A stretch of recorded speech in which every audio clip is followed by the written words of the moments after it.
good enough. What a funny little phrase, most of the time mentioned out of comparison or pain, an ambiguous, arbitrary, imperfect measurement that is used to quantify whether one is adequate, often mentally preceded by the words, I'm not. There's a standard we pursue, this enough we try to reach, and though we'd like it to be true, this inner beauty that we preach, when you boil it down, we're more shallow than that.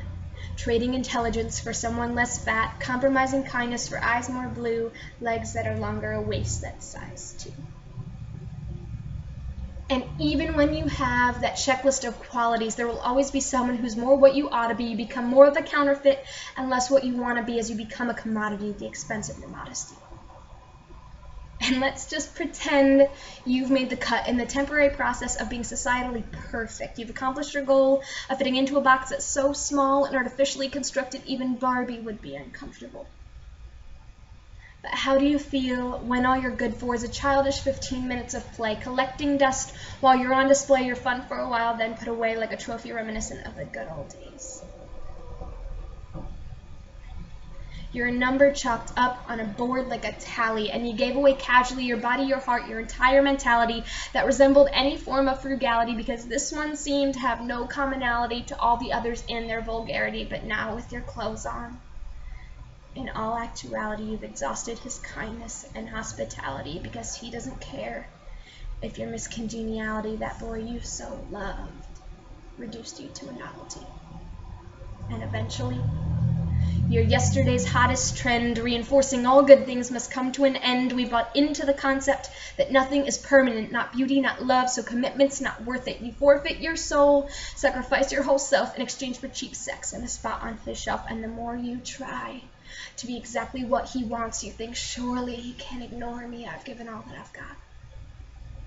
But let me tell you, he doesn't deserve what you are. You're inherently worth it. Don't let him tell you you're not.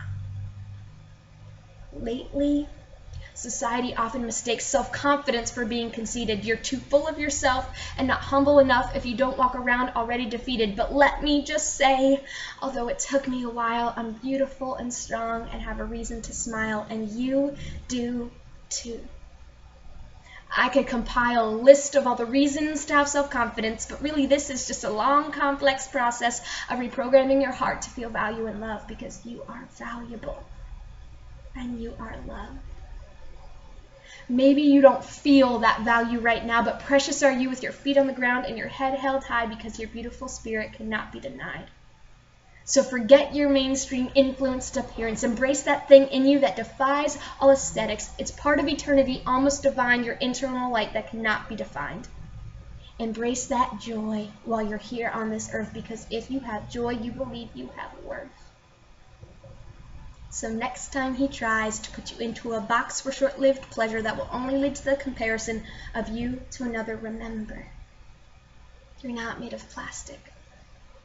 You are made of dignity, of poise, and of grace. You are made of the struggles and obstacles you face. You are made of endless potential of what you can become with purpose, intention, unconditional love. And when your fear has subsided and doubt comes undone, you'll stand on your own. Beyond good enough.